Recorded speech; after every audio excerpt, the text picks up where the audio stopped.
कृष्ण। आप सबका बहुत बहुत स्वागत है इस सत्र में। तो धीरे धीरे हम चौथे सत्र में भी आ गए हैं। तो हम अपने लक्ष्य की तरफ बढ़ रहे हैं इस DYPH के। तो हमने जो पहला सत्र किया उसमें हमने देखा कि हम एक मिलेनियर जो पिता हैं उनके बच्चे हैं, उनके अंश हैं, और उनसे हमारा संबंध जो है वो हमारा हाथ छूट गया। कैसे छूट गया?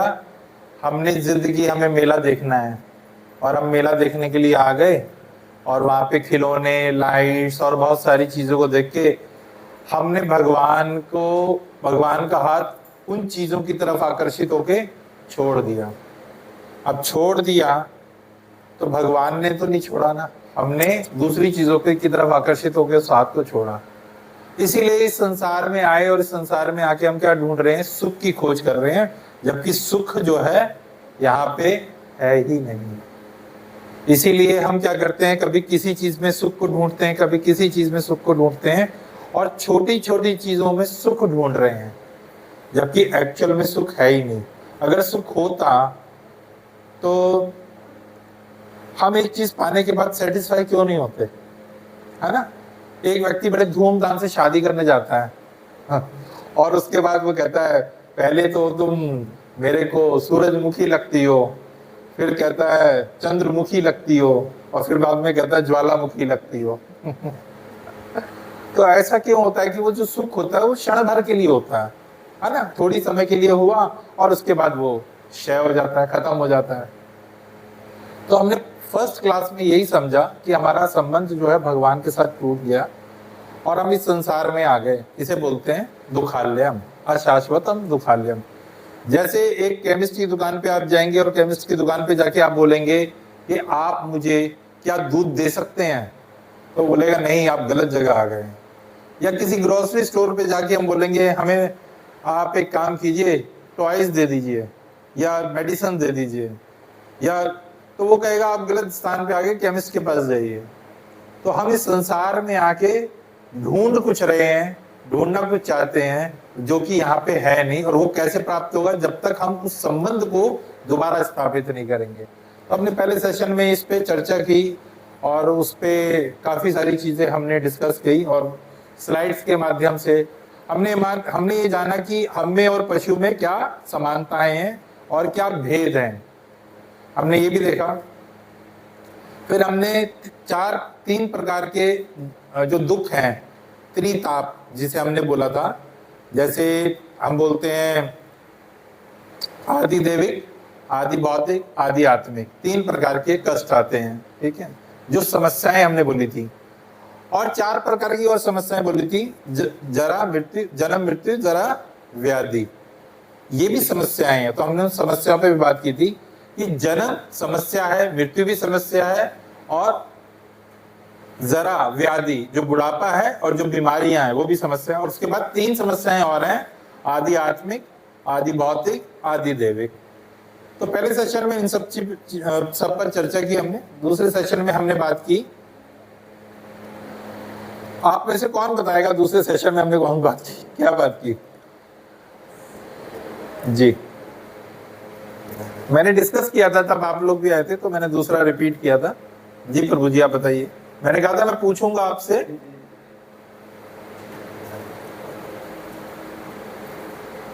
आप बताइए माता जी।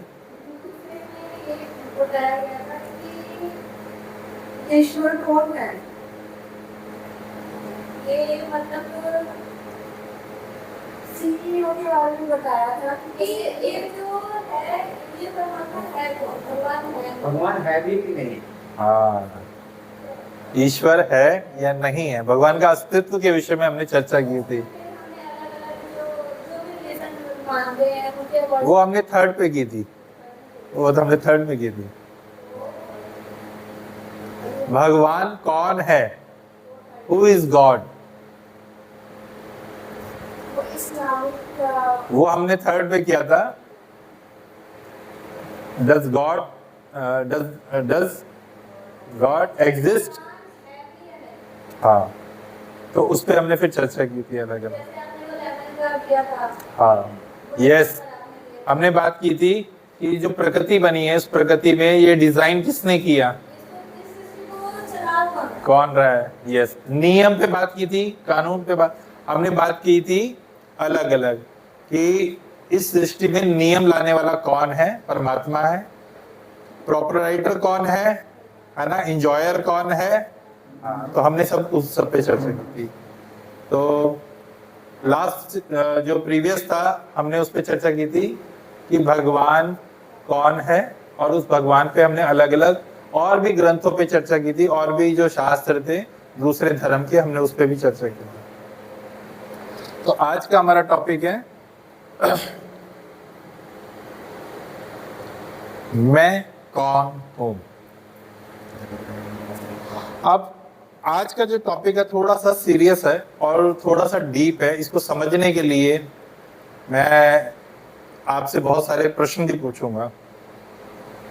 तो आज अगर मैं आपसे पूछता हूं कि आप कौन हैं, तो आप क्या आंसर देंगे? जी मिथिलेश प्रभु जी। मैं एक चेतना हूँ। अच्छा, माता जी ने बोला मैं एक चेतना हूँ। यस मिथिलेश प्रभु जी। मैं एक इंसान हूँ। मैं एक इंसान हूँ। प्रभु जी आप? अगर हम अपना इंट्रोडक्शन देते हैं, मैं कौन हूँ, आई एम, तो मैं क्या बोलता हूँ? भगवान की क्या है? भगवान की कठपुतली है। यस माता जी। वैसे तो हम देखें तो मानना है, लेकिन ये मैं जो है, ये मैं वो परमात्मा की, जैसे हम बोलते हैं मेरा मन, मेरा परिवार, मेरा दोस्त, लेकिन जब भी बात आती है मेरी आत्मा को याद आया, तो कहते हैं कि उस जगह पर हम ये तो नहीं कहते कि मैं वो ऊपर वाला है, ये मैं हम तो नहीं कर पा रही हूँ। हाँ, तो आज हम इस पे चर्चा करेंगे कि मैं कौन हूँ। जनरली अगर हम बात करते हैं कि मैं कौन हूँ, तो हमसे जब पूछा जाता है कि आप अपना इंट्रोडक्शन दीजिए, तो हम क्या इंट्रोडक्शन देते हैं आपको? हम अपना नाम बताते हैं, है ना, या बताते हैं हम ज्यादा से ज्यादा हम बताते हैं मैं इस पोजीशन पे हूँ, मेरे पिताजी ये है। हम अपने फिर संबंध भी जोड़ते हैं। गांव से हूँ। हाँ, मैं इस स्टेट से हूँ, या जगह है, कंट्री से भी बताते हैं, मैं इंडियन हूँ, मैं अमेरिकन हूँ, मैं पाकिस्तानी हूँ। तो हम अपना संबंध व्यक्ति से भी जोड़ते हैं। मेरी माता है, मेरे पिताजी हैं, मेरे पिताजी का नाम ब्ला ब्ला सो ये है, और मेरा नाम ये है। तो हम एक्चुअल में जो हैं, हम वो जानते नहीं है कि हम हैं कौन। तो हम आज ये पहचान करेंगे कि मैं कौन हूं। तो हम उस पे चर्चा करेंगे। नेक्स्ट, यदि कोई बच्चा जानना चाहता है कि उसका पिता कौन है, तो उसे क्या करना चाहिए? तो हमारे पास दो ऑप्शन है। पहला ऑप्शन होता है हमारे पास कि हम जाएं साइंटिफिकली और कोई रिसर्च करें, जैसे डीएनए टेस्ट वगैरह, और उसके थ्रू, या हमारी माता हमें बताए बेटा आपके पिताजी ये हैं, तो हमें कोई डाउट ही नहीं है। फिर यही होता है ना, जनरली यही है। तो हमारे पास क्या ऑप्शन है, आज हम उस पर भी चर्चा करेंगे कि मैं कौन हूं और उसको कैसे समझेंगे। अगर हम ये मानते हैं कि हम, अब यहाँ पे वही चीज आएगी जो हमने लास्ट प्रीवियस पढ़ा था, प्रत्यक्ष प्रमाण, अनुमान प्रमाण और शब्द प्रमाण। तो हम उस पर भी चर्चा करेंगे। तो पहला है अनुवांशिक परीक्षण। तो सबसे पहले हम मान लेते हैं डीएनए टेस्ट करते हैं। तो डीएनए टेस्ट में अगर हम ये कहते हैं कि इस पूरे प्लैनेट्स के 10% लोग हम ले लेते हैं, 10%, सिर्फ 10%, और उनके टेस्ट करवाते हैं। मान लीजिए हमें लगता है कि हाँ ये हमारे पिताजी हो सकते हैं, ये पिताजी, तो उसके सिर्फ 10%, पूरी टोटल पॉपुलेशन के 10% लेते हैं, तो वो भी 250 मिलियंस हो जाएंगे। और उसका टेस्ट जो होगा, जो डीएनए टेस्ट होगा, वो कंटिन्यू होगा। अगर कंटिन्यू चलता रहेगा, मतलब हर सेकंड लगातार आ रहा है, कंटिन्यू, मतलब रुकना नहीं चाहिए, लगातार चले जा रहा है टेस्ट वो, तो क्या होगा, हमें कितने साल लग जाएंगे? 800 वर्ष लग जाएंगे, 800 ईयर्स। अब 800 ईयर्स में तो ना वो व्यक्ति रहेगा, ना उसके पिताजी रहेंगे, उसको पता ही नहीं लगेगा। अब 800 साल बाद पता लगा, अरे आपकी जो जनरेशन थी, उस जनरेशन के सो एंड सो जो आए थे उनके पिताजी का नाम ये है। और इसके अलावा उसमें जो खर्चा होगा, इस सब का जो लैब का सेटअप होगा, इन सब चीजों में जो खर्चा होगा उसकी हम कल्पना भी नहीं कर सकते हैं। ठीक है, और क्या होगा उसके वास्तव में पता चल भी जाएगा तो ना पिताजी होंगे और ना जो बेटा था जो जानना चाहता था ना वो होगा। नेक्स्ट, तो मां की बातों पे हमें विश्वास करना पड़ेगा। शब्द प्रमाण, शब्द प्रमाण मतलब शास्त्र प्रमाण। तो शास्त्र क्या कहते हैं, हमारी माता क्या है, शास्त्र है। तो हमारी माता ने ही हमें बताया कि भगवान ये हैं। अगर वो बोलते भगवान गणेश जी है तो हमें मान लेते गणेश जी है। लेकिन हमने प्रीवियस क्लास में, लास्ट जो क्लास हुई थी, हमने उसमें कई जो शास्त्र हैं उसमें ये बताया, उसमें ये सब बताया था कि हमारे पिता कौन है, भगवान श्री कृष्ण है। कैसे बताया हमने सारे शास्त्रों का प्रमाण दिया आपको। तो शास्त्र ने सबने कहा श्री कृष्ण जो है भगवान है।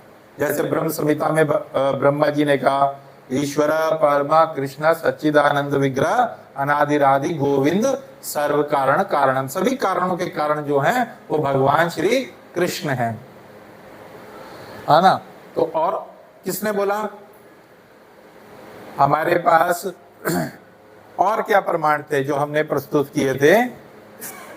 चेता कला पुंसा कृष्णस्तु भगवान स्वयं, वेद व्यास जी ने बोला। फिर ब्रह्म संहिता और उसके बाद जो भागवतम थी, श्रीमद् भागवतम, उसका प्रमाण था हमारे पास। ठीक है, आगे चलते हैं। शास्त्र हमारी माता है के समान है और जो भगवान है हमारे परम पिता है। तो किसने बताया, हमारी माता ने बताया कि ये आपके पिता है, क्योंकि शास्त्र पे बिलीव करना ही हमें। अब आप एक बात देखिए, हम भौतिक जीवन का भी एक एग्जांपल लेते हैं। तो भौतिक जीवन में हम जब भी कोई भी एजुकेशन लेते हैं तो हम किस पे बिलीव करते हैं, एक संस्था, ऑर्गेनाइजेशन होती है। अगर आप मान लीजिए इस बच्चे का भी आप एडमिशन कराते हैं, अपनी बिटिया का एडमिशन कराते हैं, वैष्णवी का एडमिशन करवाते हैं, तो वैष्णवी का एडमिशन के लिए आप स्कूल ढूंढेंगे। स्कूल के अंदर जाके आप क्या करेंगे, उसको बुक्स लेके देंगे। अब वो बुक्स कैसी हैं, उसके अंदर ABCD लिखा होगा, 1 2 3 लिखा होगा। तो ये तो आप भी पढ़ा सकते हैं, माता जी भी पढ़ा सकती हैं, लेकिन फिर भी वो बच्चा वहां जाके पढ़ेगा और उसके लिए टीचर भी है और उस पर हम बिलीव करेंगे कि हाँ इसमें जो पढ़ाया जा रहा है या जो लिखा जा रहा है वो बिल्कुल सही है। तो हम भौतिक जीवन में भी देखते हैं। पर शास्त्र, हम ये सोचते हैं, हमने बहुत सारे कॉन्सेप्ट अपने माइंड में भी डाल रखे हैं। माइथोलॉजी है, हम लोग आजकल एक शब्द चला माइथोलॉजी, हिंदू माइथोलॉजी। तो हिंदू जो शब्द है वो बेसिकली आया कहां से, कहीं शास्त्र में नहीं है, किसी शास्त्र में हिंदू शब्द है ही नहीं। हिंदू आया इंडेक्स वैली से। जो सिंधु नदी थी, सिंधु नदी के उस पार अफगानिस्तान की साइड में जो लोग रहते थे वो ह को स बोलते थे, उनसे ह नहीं बोला जाता था। आज भी आप पाकिस्तान साइड में, अफगानी साइड में देखेंगे ना, पै ले, पैसे को पह बोलेंगे। तो वहां से ये शब्द इन्वेंट हुआ हिंदू।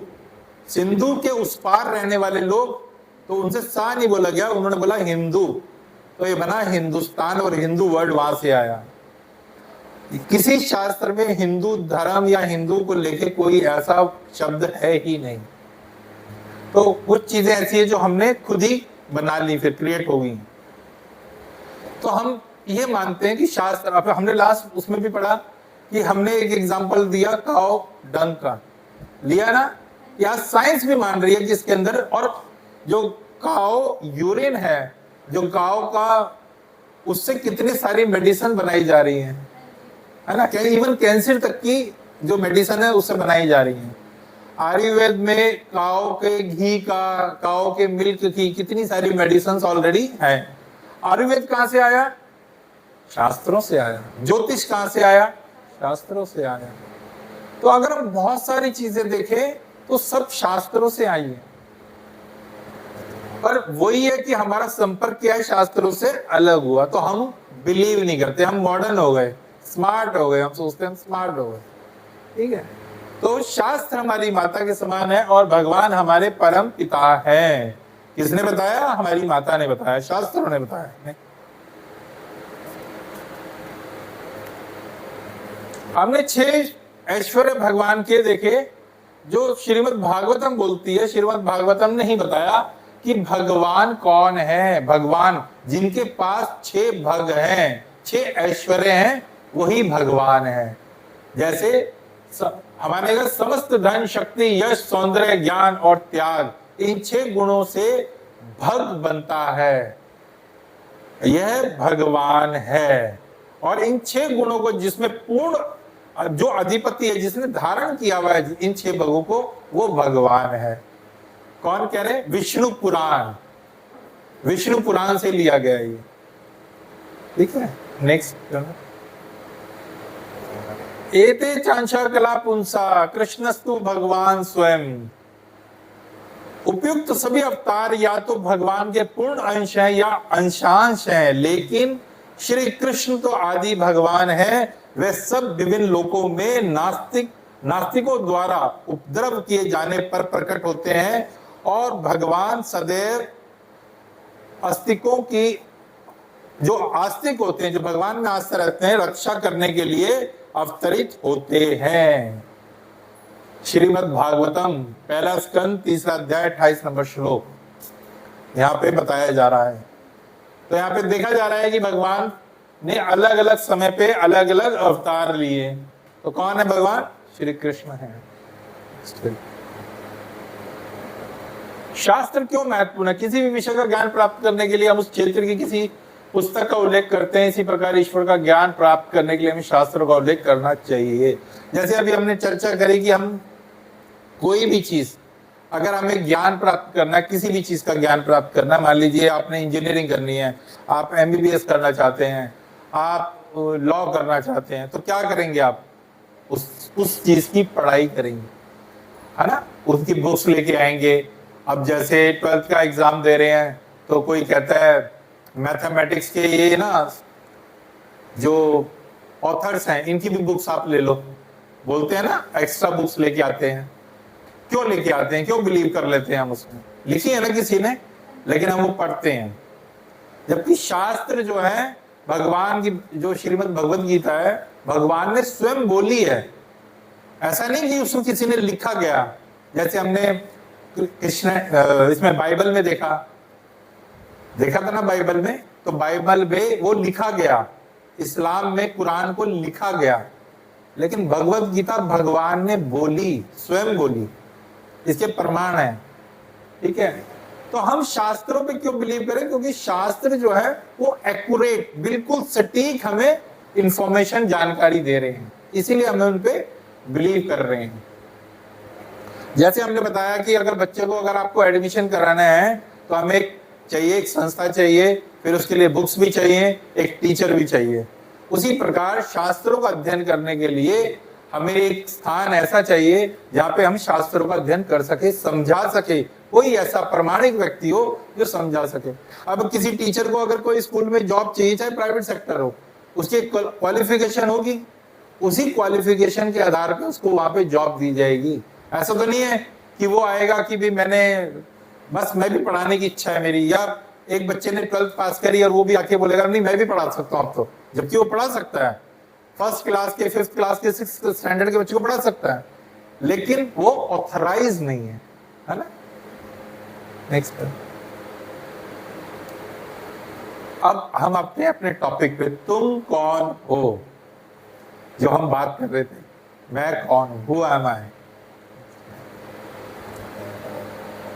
तो ये है डॉक्टर हैरी मोनसेन, ये बहुत बड़े रिसर्चर हैं, डॉक्टर्स हैं। तो इन्होंने एक रिसर्च करी। ठीक है, क्या रिसर्च करी कि एक बार पूरे मानव बॉडी के ऊपर इन्होंने रिसर्च करा और रिसर्च करके कहा कि हमारी बॉडी के अंदर मैक्सिमम क्या है, 70% क्या है, वाटर है, पानी है, और क्या क्या है हमारी बॉडी के अंदर, उस पर पूरा इन्होंने रिसर्च करी। बहुत फेमस डॉक्टर है ये Harry monsoon.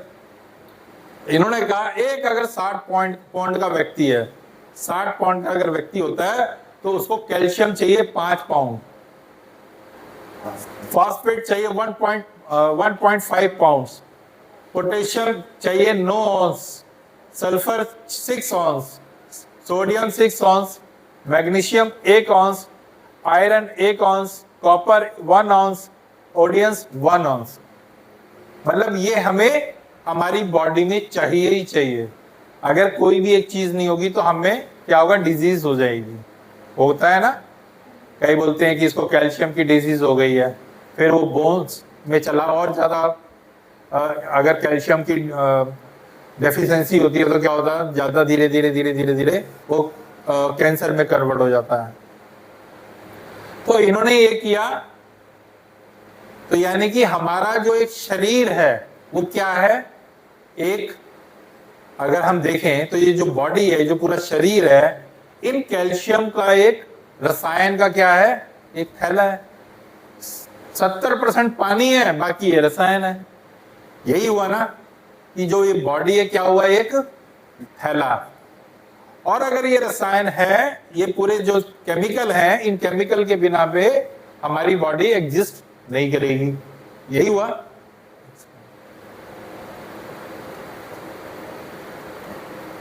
Doctor Harry monsoon, अब हमने एक बात आपसे पूछते हैं कि इसको पीछे बैक करना, अगर ये सारा की कैलकुलेशन की जाए, इस सारे आइटम्स की कैलकुलेशन की जाए तो इसकी कितनी कॉस्ट आएगी?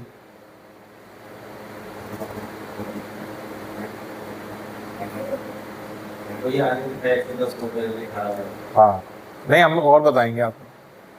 प्रभु जी ने पढ़ लिया कि 110 रुपए लिखा है। तो अगर इस सारे की एक आइडिया लगाइए ना आप। चलिए हम नेक्स्ट करते हैं। तो अगर इस सारे की अगर देखी जाएगी कुल शरीर की, तो हमारे मानव शरीर की जो वैल्यू आती है इस सारे, उसकी 110 रुपए आती है। हाँ, अगर उस समय के रिसर्च को हम छोड़ देते हैं और थोड़ा सा सोचते महंगाई बढ़ गई, आगे चलते तो 510 रुपए, इससे ज्यादा इस थैले की वैल्यू नहीं है। तो क्या ये केवल केमिकल का शरीर है? क्या इसके अंदर सिर्फ केमिकल ही है और कुछ नहीं है? अगर ये सिर्फ केमिकल ही है और इसके केमिकल के अलावा और कुछ है नहीं, तो हमारा शरीर क्या है, कैसा है फिर? और उसके अंदर और क्या चीजें हैं, क्या लेते हैं? तो क्या ये केवल शरीर ही है और कुछ नहीं है इसके अलावा? नेक्स्ट। अब ये देखते हैं हम, खुशी, बच्चा स्माइल कर रहा है। नेक्स्ट। कुंठा, इरिटेशन, फ्रस्ट्रेशन होना, ठीक है। नेक्स्ट। हैरान, स्नेह। तो ये जो मैं बता रहा हूं ये इमोशंस हैं। अगर ये सिर्फ एक केमिकल का थैला है तो जो ये इमोशंस हैं, तो ये फिर ये क्या है, ये कहां से आए? अगर एक हम ये बात कर रहे हैं कि डॉक्टर हैरी मॉन्सन ने जो बताया हमें कि ये जो केमिकल का एक थैला है, अगर ये थैला है तो ये इमोशंस हैं, ये केमिकल की वजह से है क्या? ठीक है। नेक्स्ट करो। उदास, सैडनेस, चिंतित, स्ट्रेस। क्या आपको सच में लगता है कि हम रसायनों के थैले हैं? लगता है? नहीं लगता आपको? अच्छा, क्योंकि अगर हम रसायन के थैले हैं तो ये जो इमोशंस हैं, जो हमारी फीलिंग्स हैं, ये कौन ला रहा है, कौन ला रहा है? ये है ना। तो हम क्या है, सिर्फ रसायन के थैले नहीं हैं। अगर नहीं तो हमारी असली पहचान क्या है? क्वेश्चन मार्क, क्वेश्चन आ गया। तो फिर हम कौन हैं? जो हमने स्टार्ट किया था कि मैं कौन हूं, वो मैं। अभी तक हम इस बॉडी को क्या मान रहे थे? ये मैं हूं। यही मान रहे हैं ना हम कि ये मैं हूं। हमने अपनी पहचान क्या बताई? मेरा नाम ये है मैं इस देश में रहता हूं, मेरे पिताजी ये हैं, यही बता रहे थे अपनी पहचान। मैं एक स्थायी शरीर नहीं हूं, मैं एक शाश्वत आत्मा हूं। अब ये शब्द सुनने में ना बड़ा वैसा लगेगा कि मैं आत्मा हूं, मैं अस्थाई शरीर नहीं हूं। ये शब्द बड़ा इंपॉर्टेंट है, अस्थाई। अस्थाई मतलब टेम्परेरी, जो कुछ क्षण भर के लिए हमें मिलता है और उसका क्षय हो जाता है, खत्म हो जाता है, परमानेंट नहीं है। इस संसार में जब हम आते हैं, हम हर चीज को परमानेंट में कन्वर्ट कर रहे होते हैं, करते हैं ना। मेरा बर्थ सर्टिफिकेट परमानेंट बन गया, मेरा आधार कार्ड परमानेंट बन गया, मेरा लाइसेंस परमानेंट बन गया, मेरा वोटर आई कार्ड परमानेंट बन गया, मेरे को परमानेंट जॉब मिल गई, बोलते हैं ना। मेरी मैरिज हो गई, अब मैं परमानेंट सेटल हो गया। बट परमानेंट होता ही नहीं है कुछ, इल्यूजन, जो हमने प्रीवियस उसमें पढ़ा। हम पूरे जीवन इसी चक्कर में रहते हैं कि परमानेंट परमानेंट, घर बन गया परमानेंट, मेरा परमानेंट हाउस बन गया, मैंने यहाँ पे जमीन लेके परमानेंट अपना घर बना लिया, ये मेरा परमानेंट एड्रेस है। यही करते हैं ना। मैं शाश्वत आत्मा हूं। शाश्वत मतलब अटर्नल, जिसका कभी क्षय नहीं होता। कौन है हम? सब बोलेंगे एक बार, मैं शाश्वत आत्मा हूं। हरि बोल। मैं शाश्वत आत्मा हूं। ये हम क्यों कह रहे हैं मैं शाश्वत आत्मा हूं? क्योंकि हम एक्चुअल में बॉडी, शरीर, रसायन के थैले नहीं हैं। अब क्या, कैसे हैं? अब हम आगे चलते हैं। शास्त्र कहते हैं कि आप शरीर नहीं बल्कि आत्मा हैं। शास्त्र कहते हैं, हमारी माता कहती है कि ये आपके पिताजी हैं। तो शास्त्र कह रहे हैं आप शरीर नहीं बल्कि आत्मा हैं।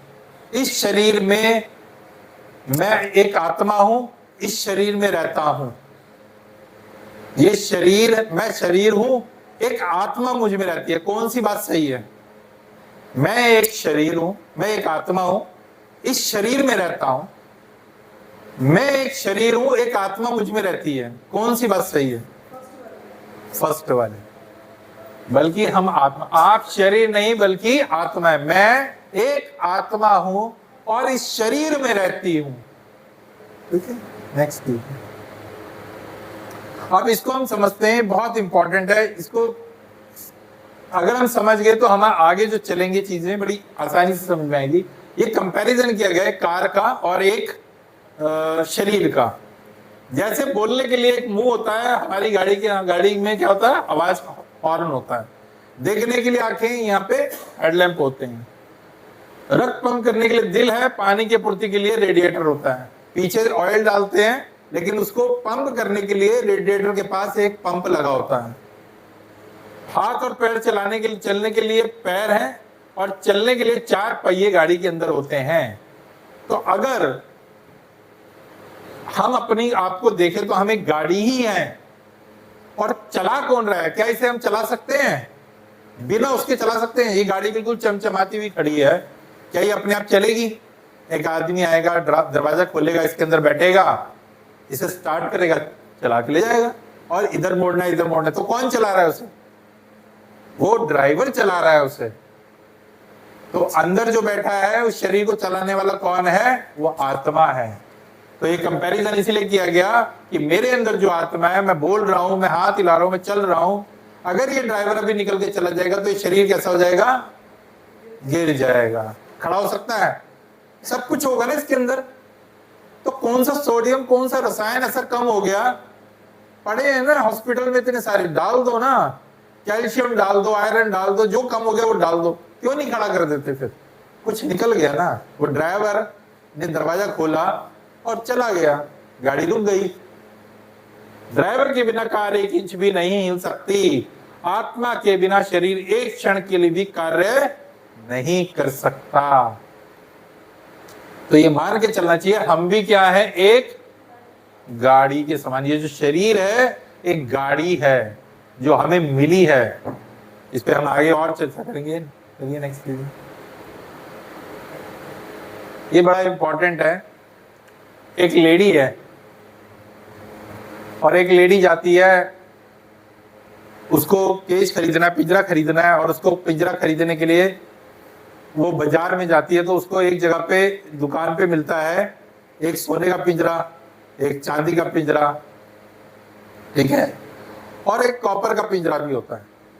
तो सोने का चांदी का जो होता है वो थोड़ा सा महंगा होता है, तो थोड़ी सस्ता होता है, और जो कॉपर का होता है वो महंगा होता है। तो वो लेडी दुकानदार से कहती है कि आपने जो सोने वाला पिंजरा है इसको 10 लाख बोला, और सॉरी 10,000 बोला, और ये चांदी का है जो 5,000 का बता रहे हो, और जो कॉपर वाला है इसको आप बोल रहे हो 50,000 का। तो ऐसा क्यों? कहते हैं जो पिंजरा है ना, पिंजरे की वैल्यू नहीं है, इस पिंजरे में जो तोता है ना, उस तोते की वैल्यू है। कहते कैसे?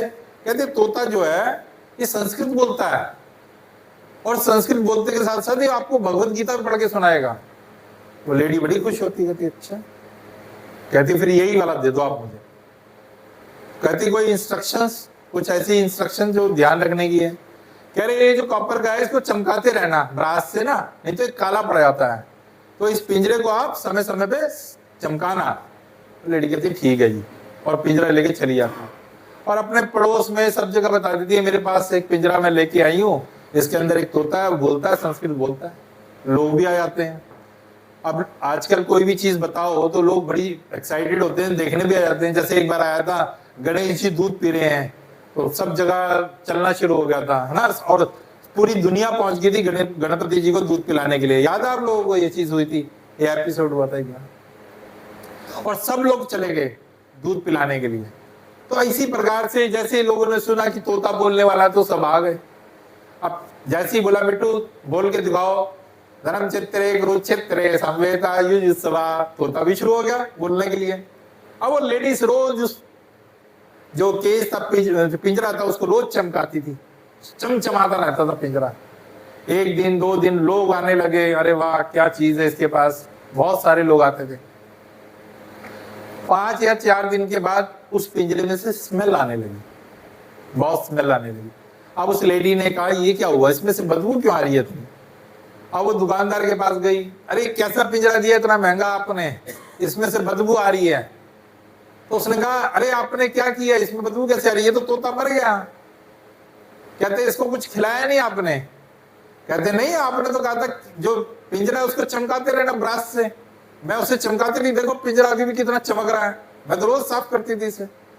कह रहे अरे पिंजरा तो चमकाना था, असली चीज तो तोता था, तोते को कुछ खिलाना था, मिर्च खिलानी थी, अमरूद खिलाना था, कुछ फ्रूट खिलाना था, कोई केला खिलाना था, तो आपने तो इस तोते को ही मार दिया, ये तोता तो मर गया। तो हम क्या कर रहे हैं, हमें ये शरीर मिला है, ये पिंजरा है, हम इसे चमका रहे हैं, और जो वो आत्मा है वो तोता है, उसको हम कुछ पोषण नहीं दे रहे। हम सब ये कर रहे हैं, हम केवल इस शरीर को पूरा जीवन चमकाते हैं, चमका रहे हैं ना। क्या कराने जाते हैं, वो पार्लर माताएं जाती हैं, पेडिक्योर, क्या बोलते हैं उसको, फ्रेशर, पेडिक्योर, जो भी करवाती हैं माताएं, सिर्फ चमका रहे हैं। प्रभु जी भी करवा रहे हैं, ऐसा नहीं है। आजकल बड़े बड़े हेयर स्टाइल बनवाते हैं, ड्रेसअप हो रहे हैं, पता नहीं कैसे कैसे। तो क्या कर रहे हैं हम लोग, पिंजरा चमका रहे हैं, जबकि अंदर जो तोता है वो मर गया। तो ठीक ये जो एग्जाम्पल दिया गया, जैसे पंछी पिंजरे में कैद है, वैसे ही आत्मा 5 तत्वों पृथ्वी, जल, अग्नि, वायु, आकाश से बने शरीर में फंसी हुई है। ये जो शरीर है, आत्मा के रूप में उनकी वास्तविक पहचान को नहीं जानते, हम नहीं जान रहे। हम केवल इस शरीर का उपयोग कर रहे हैं अपनी इंद्रियों के लिए, अपने मन के लिए, और इसके अलावा हम कुछ नहीं कर रहे। हमें अच्छा लगता है जो हम वो कर रहे हैं, हमें संतुष्टि जिससे प्राप्त हो रही है हम वो कर रहे हैं, हमें इस चीज में सुख प्राप्त हो रहा है हम उसमें सुख ढूंढ रहे हैं। लेकिन एक्चुअल में जो अंदर जो तोता है, जो आत्मा है, उसके लिए हमने कुछ किया ही नहीं। वो क्या हो गई, वो मर रही है।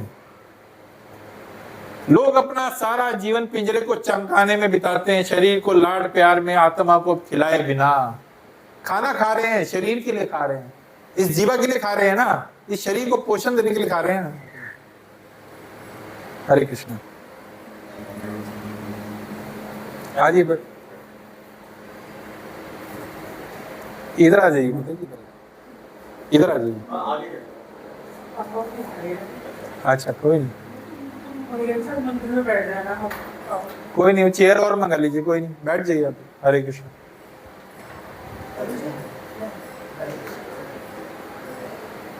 हरे कृष्ण, हरे कृष्ण, हरे कृष्ण। आइए बैठिए, चेयर और मंगवा लीजिए। हरे कृष्ण। तो आत्मा के रूप में उसकी वास्तविक पहचान को नहीं जानते लोग अपना सारा जीवन पिंजरे को चमकाने में बिताते हैं, शरीर को लाड प्यार में आत्मा को खिलाए बिना। यही कर रहे हैं ना हम लोग। इस 6 इंच की जीभ के लिए हम क्या कर रहे हैं? मौकाटेरियन बन गए, जो मिल रहा है खा रहे हैं। पशु अपनी प्रकृति के हिसाब से खा रहा है, अपनी प्रकृति के हिसाब से खाता है ना। शेर को अगर घास दोगे खाएगा, गाय को घी की रोटी दोगे नहीं खाएगी, स्मेल करके छोड़ देगी, छोड़ देती है ना, क्योंकि उसे पता है ये मेरा आहार नहीं है। लेकिन हम मनुष्य कैसे हो गए? मौकाटेरियन, जो मिल रहा है खा रहे हैं, चाहे वो मेरे उधर के लिए सही है या नहीं है। एक और हमारे शिक्षक गुरु बोलते हैं, पिज्जा पास्ता आज का क्या खाना है? बर्गर पिज्जा पास्ता, सीधा नरक का रास्ता। एक अभी लेटेस्ट एक न्यूज थी, एक बच्चा था, 8th 9th स्टैंडर्ड का बच्चा था, और उस 8th 9th स्टैंडर्ड के बच्चे ने अरे बोल ये दे दीजिए। तो उन्होंने क्या किया, वो बच्चा क्या करता था, मैगी, पास्ता, पिज्जा, उसकी जो इंटेस्टाइन थी वो इतनी जैम हो गई, उतना पेन उठा, और उसको जब लेके गए हॉस्पिटल, वो बच्ची बची नहीं, उसकी डेथ हो गई। 9th-10th का बच्चा था, लेकिन पेरेंट्स ने भी नहीं ध्यान दिया। कारण बिजी होने के कारण। तो आज की स्थिति हमारी ये है कि हम मौकाटेरियन है, हमें जो मिल रहा है हम वो पा रहे हैं, चाहे वो हमारे उधर के लिए सही है, स्टमक के लिए सही है या नहीं है। और यही कारण है आज की डेट में इतने सारे जो क्लिनिक्स, इतने सारे जो हॉस्पिटल्स जगह जगह खुल रहे हैं, इतनी सारी जो डिजीज आ रही है, इतनी जो प्रॉब्लम्स आ रही हैं, उसका कारण ही यही है। नियम नहीं। तो शरीर को तो हम खिला रहे हैं, इस 6 इंच की जीवा को क्या कर रहे हैं, इसे जो स्वाद लगता है वो पा रही है। एक गोलगप्पे वाला खड़ा है, उसने ग्लव्स नहीं पहने, गंदे हाथों से गोलगप्पे खिला रहा, कैसे बना के लाया हमने नहीं देखा, पर हम, इतनी भीड़ होती है नहीं होती है, हम ये भी नहीं देखते वो कैसे बना रहा है, कैसे वो लाया बना के। हम देख रहे हैं उसने वहां पे सजा दिया, लाके कहीं से लाया। मोस्टली आप देखना वो कहीं से लाते हैं, सजा देते हैं। अगर आप वहां देखेंगे बनते हुए तो आप कहोगे नहीं, मैं ये नहीं खाऊंगा। तो हमारी स्थिति ऐसी है। तो हम इस 6 इंच की जीवा के लिए, इस इंद्री के लिए, इसको जो पसंद आ रहा है हम इसको खाने के चक्कर में क्या कर रहे हैं, बस पा रहे हैं। मौकाटेरियन। रात को 12 बजे भी हम पा रहे हैं, 1 बजे भी पा रहे हैं, जब मिल रहा पा रहे हैं। तो हम क्या बन गए? शरीर को पोषित कर रहे हैं, आत्मा को पोषित नहीं कर रहे हैं। नेक्स्ट में अब देखिए, आत्मा के अस्तित्व का प्रमाण क्या है। हम स्कॉल में एक बहुत बड़ी चीज है, हम जब भी कोई बात करेंगे हम हमेशा बोलेंगे प्रमाण, एविडेंस क्या है इसका, शास्त्र प्रमाण क्या है। और शास्त्र ऐसा नहीं छोटा मोटा नहीं,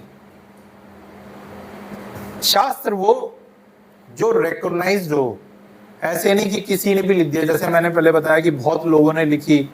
एक बार मैं बता रहा था, अभी एक मिनिस्टर मिले थे हमें, उन्होंने कहा मैंने भी भगवत गीता लिखी है। हरे कृष्ण। उन्होंने कहा मैंने भी भगवत गीता लिखी है। तो ऐसा नहीं, शास्त्र जो प्रमाणिक है, शास्त्र और परंपरा से आए हैं, परंपरा से लिखे गए हैं। जैसे वेद व्यास जी ने लिखे हैं शास्त्र, ठीक है। तो आत्मा के अस्तित्व का प्रमाण क्या है? अब हम प्रमाण पे जाएंगे कि प्रमाण, आत्मा को हम कैसे आइडेंटिफाई कर सकते हैं। अब हमारे पास ठीक 3 हमारे पास आ गए तर्क के, ठीक है। तर्क के द्वारा लॉजिक, हमने बोला था फर्स्ट क्लास में भी, लॉजिक लगा के, और हमारा साइंस के थ्रू विज्ञान, और फिर हम अपने आएंगे पवित्र शास्त्र अपनी माता पे। तो ये देखते हैं कि ये क्या कहते हैं तर्क से, विज्ञान क्या कहता है और शास्त्र क्या कहते हैं।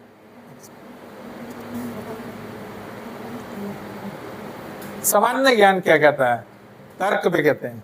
अगर यदि किसी व्यक्ति की मृत्यु हो जाती है तो क्या कहते हैं, बताइए माता जी, आप क्या कहेंगे? क्या कह रहे हैं? उनका स्वर्गवास हो गया। आप क्या कहेंगे माता जी? अगर किसी की मान लीजिए कोई दुखद घटना हो जाती है तो क्या बोलते हैं? आत्मा शरीर से, जनरली ऐसा बोला नहीं जाता। अगर मान लीजिए किसी की, वो हम तो अलग प्रार्थना करते हैं। वो आपको किसी को कॉल करना है, मेरे चाचा जी है जो भी है, तो हम क्या बोलते हैं जनरली?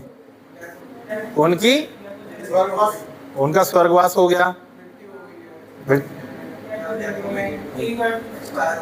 हाँ एक्सपायर हो गए, या वो चले गए, वो गुजर गए। हम ऐसे शब्द इस्तेमाल करते हैं ना कि पास अवे बोलते हैं ना, भाई आप ऐसे फोन करते हैं, चाचा जी हमारे जो है वो गुजर गए, चल बसे, यही शब्दों को इस्तेमाल करते हैं ना। तो ऐसी क्या चीज है, ये जनरली सब बोलते हैं कि पास अवे, वो गुजर गए, वो चल बसे, वो स्वर्ग सिधार गए, वो स्वर्गवासी हो गए, है ना। तो तर्क से समझते हैं, ये सब बोलते हैं। हम जनरली सामान्य भाषा में ये सब बोलते हैं, यानी कि कहीं ना कहीं इस चीज का आभास हमें है कि वो गुजर गए। तो कौन गुजर गया? बॉडी तो वहीं पड़ी है। ऐसा क्या था जो उसके अंदर से निकल के गुजर गया? चल बसे। ऐसा कौन था जो निकला और कहीं और बस गया? वो स्वर्ग सिधार गए। कौन था जो निकला और स्वर्ग की तरफ सिधार गया? यानी कि कोई था। हाँ, शरीर तो वही है ना, शरीर तो वही, तो क्या निकल गया? यानी कि इंपॉर्टेंट क्या था? आत्मा जो निकल गई। तो कौन निकल के चला गया? तो मृत्यु किसकी हुई? अस्थाई शरीर की। अस्थाई। एक पानी की बोतल भी लेते हैं आप, तो उस पे मैन्युफैक्चरिंग डेट होती है और एक एक्सपायरी डेट होती है।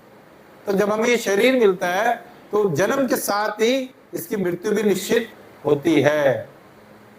तो कौन इस शरीर को चला रहा है, हम उस पर बात कर रहे हैं। तो तर्क की दृष्टि से भी देखें तो जनरली ये बोला जाता है कि वो गुजर गए, कि पास अवे, वो स्वर्ग सिधार गए।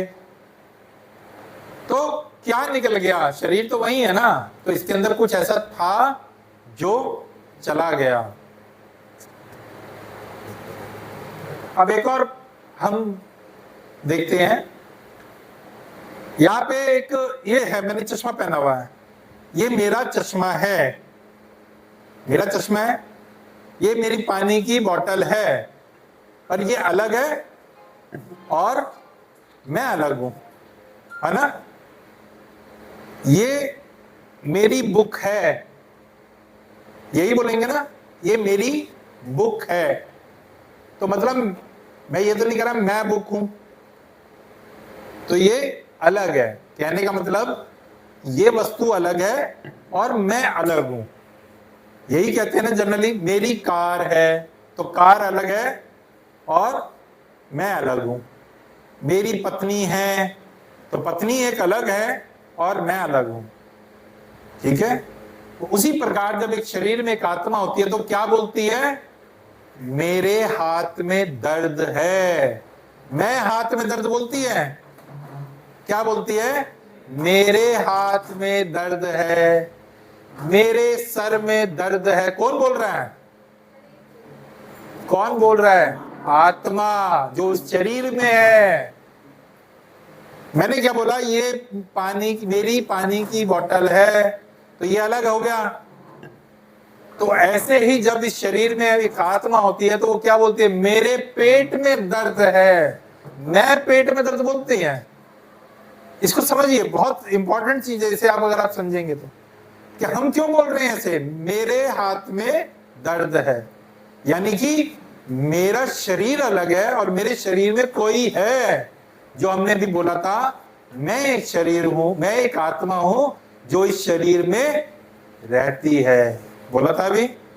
तो वो आत्मा जो अंदर है वो बोल रही है कि आज मेरे इस हाथ में दर्द है। एक गाड़ी के अंदर एक ड्राइवर जा रहा है और गाड़ी चलाते चलाते गाड़ी में थोड़ी सी प्रॉब्लम आई, आवाज आई, तो वो किसी मैकेनिक को बोलेगा मेरी गाड़ी चेक करो, मेरी गाड़ी के इंजन में प्रॉब्लम है, बोलेगा? ये तो नहीं बोलेगा मेरे में प्रॉब्लम हो गई, वो तो उतर जाएगा। ऐसे ही जो इस शरीर के अंदर है, वो जो आत्मा है, वो जो सोल है, वो कह रही है मेरे हाथ में दर्द है, मेरे सर में दर्द है। ये आपको समझ में आया? ये बहुत इंपॉर्टेंट है, इसको समझना। ये हम तर्क बता रहे हैं आपको, लॉजिक। विज्ञान मृत्यु के निकट अनुभव, ये है डॉक्टर मिशेल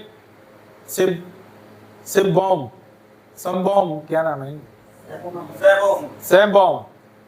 तो ये डॉक्टर जो है, इन्होंने एक ऑपरेशन कर रहे थे, तो इस व्यक्ति ने ये बात बाद में बताई कि उस समय के लिए ये अपनी बॉडी से अलग हुए और इन्होंने ये ऑपरेशन होते हुए देखा।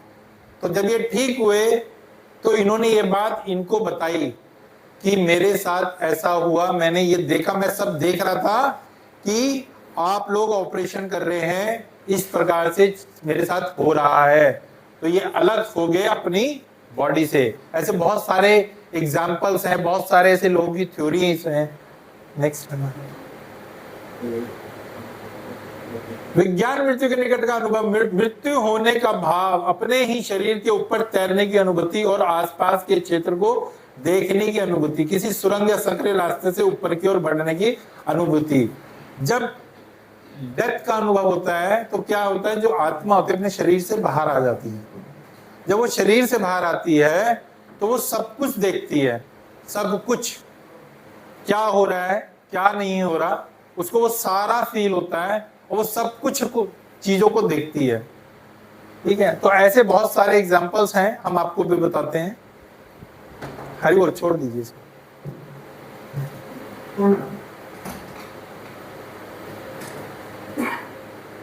मृत्यु के निकट का अनुभव, नियर टू डेथ एक्सपीरियंस है। तो एक प्रकाश या प्रकाश के होने का सामना करना, शरीर में वापस आने की भावना अक्सर आंशिक के साथ।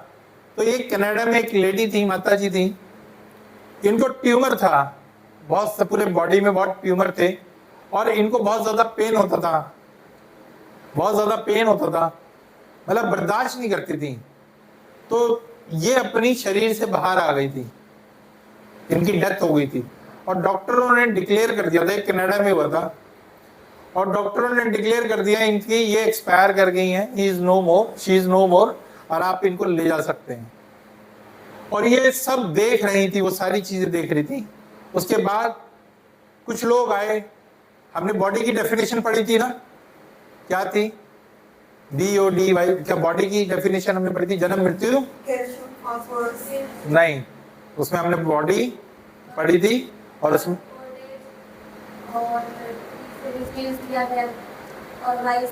यमराज, यमदूत, ठीक है। तो इनको वो मिले और इन्होंने बोला कि आप अपनी बॉडी में चले जाइए, अभी आपका समय नहीं आया है। तो इन्होंने मना कर दिया, मैं इस शरीर में नहीं जाऊंगी, आप किसी भी शरीर में मुझे डाल दो, मैं इस शरीर में अब नहीं जाऊंगी, इसमें बहुत प्रॉब्लम है, ट्यूमर है, मैं पेन बर्दाश्त नहीं कर सकती। केवल एक शर्त पे गई, जब इनकी बॉडी को उन्होंने ठीक किया, कुछ किया उन्होंने और इनकी बॉडी ठीक हुई, तो ये वापस अपने शरीर में गई। और डॉक्टर भी सरप्राइज थे कि इनका ट्यूमर कैसे ठीक हो गया। ये एक रियल स्टोरी है। नेक्स्ट, ये हैं बहुत बड़े साइंटिस्ट हैं, डॉक्टर आयन स्टीवनसन, और इन्होंने बहुत सारे रिसर्च करे हैं पुनर्जन्म के। इन्होंने थीसिस ने पुनर्जन्म के 2000 मामलों को साबित किया है, प्रूफ किया है, 2000 की रीबर्थ होती है। तो ऐसे 2000 की पुनर्जन्म होता है, मतलब यानी कि अगर एक सोल थी, अगर उसका बर्थ दोबारा हुआ, उसे जन्म मिला, तो इससे क्या प्रूफ होता है? आत्मा, जो इस पे हम डिस्कस कर रहे हैं कि आत्मा एग्जिस्ट करती है। तो इन्होंने 2000 ऐसे मामले हमें बताए, प्रूफ करे कि हाँ रीबर्थ होता है। नेक्स्ट करना। ये इंडिया की हैं doctor Satwant Pasricha, national institute of mental health and neuro science and Bangalore. तो ये जो डॉक्टर हैं, इन्होंने उनके साथ मिलके ऐसे कई रिसर्च करे हैं। नेक्स्ट कीजिए। ये एक पुनर्जन्म की स्टोरी है, जिसमें एक मना चक्रवर्ती एक माता जी थी, जिनका पुनर्जन्म हुआ शुक्ला नाम से, और इनको अपनी सारी जो पास्ट लाइफ थी वो याद थी।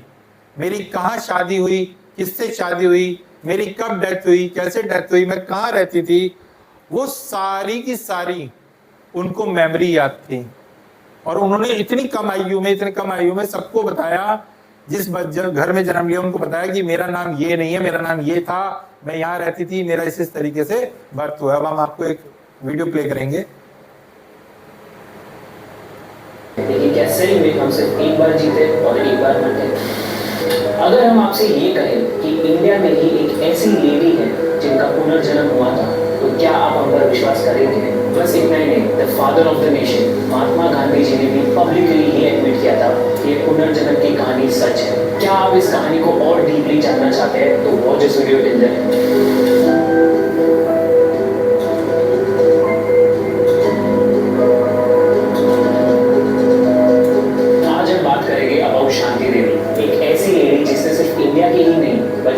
भर के स्कॉलर्स और क्रिटिक्स को सोच में डाल दिया। 11 दिसंबर 1926 को दिल्ली में शांति देवी का जन्म हुआ। कहने को तो 3 साल तक वो कुछ बोल नहीं पाई, लेकिन जैसे वो 4 साल की हुई, उन्होंने ये क्लेम करना शुरू कर दिया कि जिस घर में वो रह रही थी वो उनका असली घर नहीं था। उनका असली घर दिल्ली से 160 किलोमीटर दूर मथुरा में है। बात सिर्फ यही खत्म नहीं होती, शांति देवी ने अपने पेरेंट्स को अपने पास्ट लाइफ के हस्बैंड और बच्चे की बातें भी बताई। अब पास्ट लाइफ की बातें तो हम सभी करते हैं, लेकिन क्या हमने कभी किसी को इतना डीपली अपने पास्ट लाइफ के बारे में बताते हुए सुना? शांति देवी ने ये कहा था कि उनके हस्बैंड जो मथुरा में रहते हैं, उनके कपड़ों की दुकान थी। वो अपने आप को चौबाइन मतलब चौबे जी की बीवी बताने लगी। और इतना ही नहीं, उन्होंने ये भी कहा कि उनका एक बच्चा था जिसको जन्म देने के 10 दिन बाद उनकी मृत्यु हो गई। अब कोई 4 साल का बच्चा अगर आपको ऐसी बातें बोलेगा तो जनरली आप उसको इग्नोर करोगे। यही हुआ शांति देवी के साथ भी। लेकिन अगर बार बार कोई 4 साल की बच्ची आपको यही बात बोलेगी तो क्या आप उसको इग्नोर कर पाओगे? वो रोज अपने पास्ट लाइफ के कुछ ना कुछ इंसिडेंट्स बताते रहते। कभी खाना खाते समय वो कहती कि हमारे मथुरा वाले घर में अलग तरह की स्वीट्स बनती। कभी उनकी मम्मी उनको कपड़े पहनाती तो वो अपने पास्ट लाइफ के फेवरेट ड्रेसेस की बातें करती। इतना ही नहीं, उन्होंने अपने हस्बैंड के 3 यूनिक फीचर्स भी बताए। वो कहती कि उनके पास्ट लाइफ के हस्बैंड फेयर थे, उनके लेफ्ट गाल पे एक बड़ा सा स्पॉट था और वो चश्मा पहनते थे। ये सब शायद एक कोइंसिडेंस हो सकता है, पर उन्होंने जो आगे कहा वो और भी कन्विंसिंग है। उन्होंने कहा कि उनके पास्ट लाइफ के हस्बैंड के मथुरा में कपड़ों की दुकान द्वारकाधीश मंदिर के सामने है। करीब 2 सालों से वो ऐसी बातें कर रही थी जिसने उनके पेरेंट्स को चिंता में डाल दिया।